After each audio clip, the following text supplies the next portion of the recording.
When it comes to credit scores for a mortgage, it's very different than what you may think on a credit score for, let's say, a car loan or maybe a credit card. You see, mortgage credit, when you're applying for a mortgage, they can be a lot more lenient than what a car loan may be or even a credit card. So I'm going to go ahead and cover some myths on credit, and hopefully this will help you on your home purchasing journey.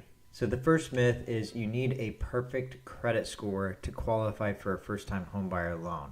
The second myth is you have to wait before pulling credit to make sure the score is maximized. In other words, you don't want to apply yet. Maybe you want to apply in a couple weeks because you're going to be paying off a credit card and you know your credit score is going to be maximized. You definitely don't want to do that. I'm going to get into that in a second. The next myth, the third myth I want to talk about is you have to pay off all your collections in order to qualify as well. So let me talk about the first myth, and that is the minimum credit score that you need. So 100% financing, the minimum score you need is a 600 credit score.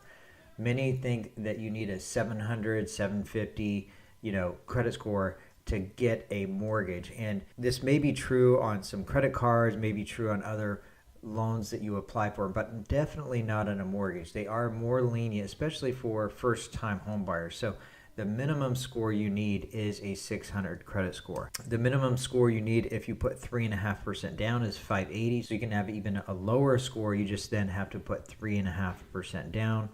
And then, of course, if you want to put 10% down, then you can go as low as 500 credit score to be able to purchase your first home. So the second myth is you want to wait to apply, or you want to wait to pay off a credit card and then apply after your credit score is maximized.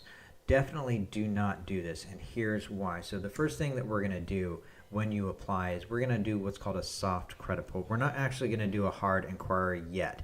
And the reason why is because we want to analyze and do the same thing you're doing, but we're going to be more efficient at it. So first thing we're going to do is a soft credit pull. It's not going to be an inquiry on your credit. The next thing that we're going to do is we're going to analyze it. We're going to analyze this credit, and we're going to do what's called a what if simulator. Now this what if simulator, it tells us amazing technology. It tells us what your credit score will be if we do different things to your credit. So you may think that if you pay off this credit card that you're going to maximize and get the highest credit score as possible. Well, with this what if simulator, it actually, you may be wrong. You may need to leave maybe a $10, $20, $30 balance on this credit card to actually get the highest credit score possible. And the last thing is, let's say after we do this what if simulator, we tell you, hey, pay down this credit card to $10, leave a $10 balance on this credit card. Well, you'll go and pay down this credit card, and within 3 days after you pay this credit card down to $10, within 3 days we can do what's called a rapid rescore. So we can update your score within 2 or 3 days by doing whatever we need to do to your credit. We can get collections deleted, we can update your balances on your credit cards, we can do many, many different things. And we send these to all 3 bureaus to update them within 3 days for you.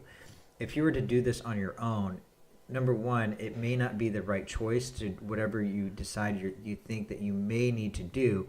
And number two, it's going to take longer than 30 days for your credit score to update. So let us do it. It doesn't hurt you when you apply, when you do the soft credit pull. It doesn't hurt you at all. We're going to help you maximize your score and help you during this process. The last myth I want to talk about is you have to pay off all your collections, and this is not true either. So if your collections are under $2,000, then we don't actually care about the collections. We don't even worry about them.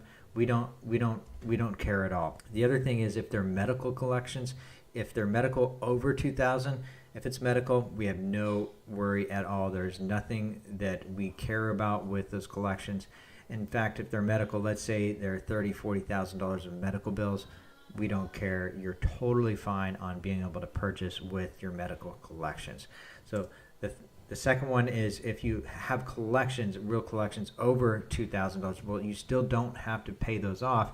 We just have to count a payment for those. So if it's over $2,000 and not a medical collection, then we take 5% of the balance, and we have that 5%, that whatever that dollar amount is, we count that as a monthly payment for you. So against your, they call it a debt to income ratio. So those are the 3 myths. I hope this really helps you out. Thank you so much. We'll talk to you soon.